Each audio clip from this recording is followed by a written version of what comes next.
మొదటి దానికి లేదండి. డీటెయిల్ చెప్పాలంటే national ambient air quality standard 2009 కింద కేంద్ర ప్రభుత్వంలోని పర్యావరణం, అడవులు, వాతావరణ మంత్రిత్వ శాఖ నోటిఫై చేసిన ప్రమాణాలను అనుసరించి సెంట్రల్ పొల్యూషన్ కంట్రోల్ బోర్డు మార్గదర్శకాలకు అనుగుణంగా national air quality monitoring program కింద రాష్ట్రంలో పరిసర వాయు నాణ్యతను ఆంధ్రప్రదేశ్ కాలుష్య నియంత్రణ మండలి పర్యవేక్షిస్తూ ఉంది. 2024 జనవరి నుండి సెప్టెంబర్ 24లో విశాఖపట్నం యొక్క గాలి నాణ్యత క్యూబిక్ మీటర్ సగటున 86 మైక్రోగ్రాముల సాంద్రతను చూపిస్తూ ఉంది. ఇది కేంద్ర ప్రభుత్వ పర్యావరణ, అడవులు, వాతావరణ మంత్రిత్వ శాఖ నోటిఫై చేసిన ప్రమాణాల ప్రకారం క్యూబిక్ మీటర్కు 60 మైక్రోగ్రాముల నిర్దేశిత ప్రమాణం కంటే సుమారు 1.43 రెట్లు ఎక్కువ.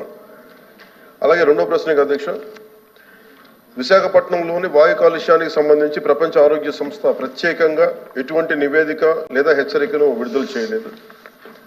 2024 సంవత్సరంలో జనవరి సెప్టెంబర్ 24 మధ్యలో Andhra Pradesh pollution control board పర్యవేక్షించిన Visakhapatnam నగరం యొక్క consolidated air quality data particulate matter యొక్క వార్షిక సగటు సాంద్రత 86 మైక్రోగ్రామ్ పర్ క్యూబిక్ మీటర్గా వర్ణిస్తుంది.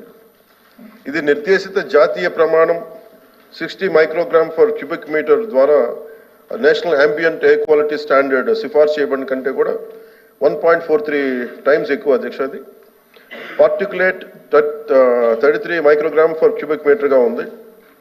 ఇది నిర్దేశిత ప్రమాణం 40 మైక్రోగ్రామ్ పర్ క్యూబిక్ మీటర్ లోపు ఉంది. అయితే WHO మార్గదర్శకాల ప్రకారం PM10 15 మైక్రోగ్రామ్ / క్యూబిక్ మీటర్ మరియు ఈ PM 2.55 మైక్రోగ్రామ్ / క్యూబిక్ మీటర్గా నిర్దేశించడమైనది. అలాగే ఆంధ్రప్రదేశ్ పొల్యూషన్ కంట్రోల్ బోర్డు నిరంతరం గాలి నాణ్యతను పర్యవేక్షిస్తూ ఉంది. మరి 2019 నుంచి నేషనల్ క్లీన్ ఎయిర్ ప్రోగ్రాం కింద ఆమోదించిన కార్యాచరణ ప్రణాళికల ప్రకారం గాలి నాణ్యతను మెరుగుపరిచేందుకు భాగస్వామ్య శాఖల ద్వారా చర్యలు తీసుకుంటా ఉంది. ఈ మూడో ప్రశ్నకి అధ్యక్ష, మన మానవాభివృద్ధి ప్రపంచవ్యాప్తంగా పారిశ్రామిక వృద్ధితో ముడిపడి ఉంది. ప్రపంచ ఆర్థిక వ్యవస్థలో భాగమైన భారత్ కూడా ఇందుకు మినహాయింపు ఏం లేదు. పెరుగుతున్న జనాభా అవసరాలను తీర్చడానికి GDP వృద్ధి, ఉపాధి చాలా అవసరం. భారీ వనరులైన శిలాజ ఇంధనాలు వినియోగం, మైనింగ్ కార్యకలాపాలు, పట్టణీకరణ, వాహనాల సముదాయ పెరుగుదల కాలుష్యానికి ప్రధాన కారణాలు. అందువల్ల కాలుష్యం అనేది ఏ సమాజ అభివృద్ధికైనా అనివార్య పరిణామం. అందువల్ల అభివృద్ధి, ఉపాధికి అవసరమైన పారిశ్రామిక వృద్ధి, ఉపాధి విషయంలో రాజీ పడకుండా కాలుష్య సవాళ్ళను ఎదుర్కోవాలి. యునైటెడ్ నేషన్స్ డెవలప్మెంట్ ప్రోగ్రామ్ ఊహించిన విధంగా సస్టైనబుల్ డెవలప్మెంట్ మీన్స్ సుస్థిర అభివృద్ధి అంటే భవిష్యత్తు తరాలు తమ అవసరాలను తీర్చుకునే సామర్థ్యానికి రాజీ పడకుండా ఇప్పటి తరాల అవసరాలను తీర్చే అభివృద్ధి.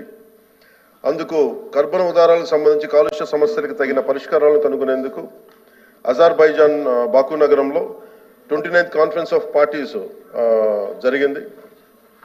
దీనికి ప్యారిస్ ఒప్పందంపై భారతదేశం సంతకం చేసింది. అందువల్ల 2070 నాటికి కర్బన ఉద్గారాలను తగ్గించడం, రెడ్యూస్, రీయూజ్, రీసైకిల్, రీకవర్ తగ్గించడం, పునర్వినియోగం, రీసైకిల్ మరియు రికవరీ సూత్రాలను అవలంబించడం ద్వారా వనరుల వినియోగాన్ని గరిష్టంగా పెంచడానికి సర్క్యులర్ ఎకానమీని గౌరవ ప్రధానమంత్రి నరేంద్ర మోదీ గారు సమర్థిస్తున్నారు.